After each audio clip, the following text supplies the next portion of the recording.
রক্তে শর্করার মাত্রা নিয়ন্ত্রিত না হলে তা ডায়াবেটিস রোগীদের মধ্যে জটিলতা আরো বাড়িয়ে তোলে।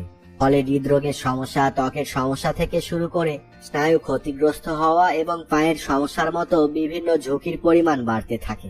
তাই ডায়াবেটিসের রোগীদের রক্তে শর্করার মাত্রা নিয়ন্ত্রণে রাখা অত্যন্ত জরুরি। রক্তে শর্করার মাত্রা নিয়ন্ত্রণে রাখার কিছু সহজ উপায়ও আছে। তো চলুন সেই উপায়গুলি এখন জেনে নেওয়া যাক। আগে থেকেই খাওয়ার পরিকল্পনা করে রাখুন। মিষ্টি, সাদা পাউরুটি এবং অন্যান্য খাবারের পরিমাণ সীমিত করুন। শাকসবজি, দানাশস্য সবকিছুতেই প্রাকৃতিক চিনি থাকে, তাই খাওয়ার পর এগুলো রক্তে শর্করার মাত্রা বৃদ্ধি করতে পারে। এজন্য কি খাবার খাবেন বা কতটা খাবেন তা আগে থেকেই পরিকল্পনা করে রাখলে এটি রক্তের শর্করার মাত্রা নিয়ন্ত্রণে রাখতে সহায়তা করতে পারে। ফাইবার সমৃদ্ধ খাবার খান। ফাইবার সমৃদ্ধ খাবার রক্তের শর্করার মাত্রা নিয়ন্ত্রণ করতে অত্যন্ত কার্যকর। বিশেষ করে দ্রবণীয় ফাইবার রক্তে শর্করার স্পাইক নিয়ন্ত্রণে সহায়তা করে। ফাইবার সমৃদ্ধ খাবার দীর্ঘ সময় পর্যন্ত পেট ভরা রাখে, যার ফলে বারে বারে ক্ষুধার অনুভূতি কমে। অল্প পরিমাণে খাবার খাওয়ার চেষ্টা করুন। বিভিন্ন বিশেষজ্ঞরা বেশি খাবার খাওয়ার পরিবর্তে অল্প পরিমাণে খাবার খাওয়ার পরামর্শ দিয়ে থাকেন। এটি আপনাকে হঠাৎ সুগার লেভেল ওঠানামা রোধ করতে সাহায্য করবে। নিয়ন্ত্রিত শরীর চর্চা। শরীর রক্ত থেকে শর্করা নিয়ে কর্মশক্তি উৎপাদন করে, তাই রক্তে শর্করার ভারসাম্য বজায় রাখার দারুণ একটি উপায় হলো নিয়মিত শারীরিক পরিশ্রম।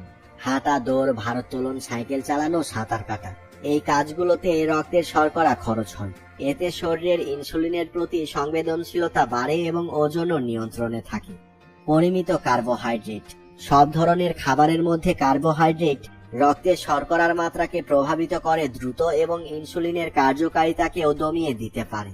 আর অতিরিক্ত শর্করার সাথে বাড়তি কার্বোহাইড্রেট পেটে গেলে রক্তে শর্করার মাত্রা স্বাভাবিক অবস্থায় ফিরে আসার ক্ষমতা ক্রমেই নষ্ট হতে থাকে। এজন্য প্রক্রিয়াজাত ও পরিশোধিত রুটি, স্নেহ জাতীয় খাবার, নুডলস ইত্যাদি কম খেতে হবে। আর পরিপূর্ণ শস্য বেশি খেতে হবে। তবে মনে রাখতে হবে, কার্বোহাইড্রেট কম খেতে বলা হয়েছে, একেবারে বাদ দিতে বলা হয়নি। পর্যাপ্ত পানি পান। শরীরে পানির অভাব হলে নানা রকম রোগের উৎপত্তি হয়। রক্তে শর্করার ভারসাম্য ঠিক রাখতে গেলেও পানি খাওয়া জরুরি। প্রতিদিন অন্তত 7 থেকে 8 গ্লাস পানি খাওয়ার পরামর্শ দেন চিকিৎসকরা। কিন্তু দীর্ঘদিন ধরে রক্তে শর্করা থাকার ফলে যদি কিডনির সমস্যা দেখা দেয়, সেক্ষেত্রে অবশ্যই পানি মেপে খেতে হবে।